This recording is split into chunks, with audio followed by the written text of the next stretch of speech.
is called Candy Corn Carry. You can play this game with the entire class, or you can play it in small groups. You're going to need about 8 feet of space or so, and you're going to divide your students up into 2 teams.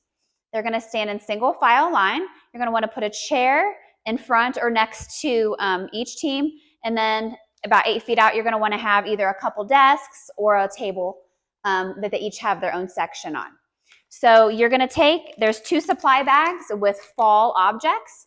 You're going to dump a bag on each of the chairs, and then you're going to give each team member in the front a candy corn, and they are going to hold this candy corn upside down.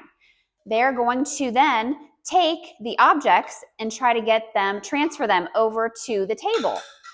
Now, they could do one at a time. You guys can go ahead and take a couple over. They can do one at a time. They can choose to stack a couple, but if it falls, they're going to have to go pick it up and go back to the start. Now, if you find that, and everyone needs to at least take one object over, so it has to be a team effort. Now, once they get all of their supplies over there, on the instructions, there's a couple examples of towers that they can build.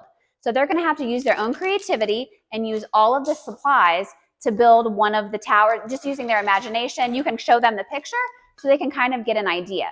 But they can't start building until all of the supplies are over on the table. So she dropped those. She has to go back to the line, and she'll probably want to take some off and then try again. And we'll show you here in just a second some of the structures that they start to build. Once all the students get their supplies down to the end, and then they come together as a team, and then they build a tower. They have to use all of their supplies, though. The first team to build their tower using all the supplies is the winner.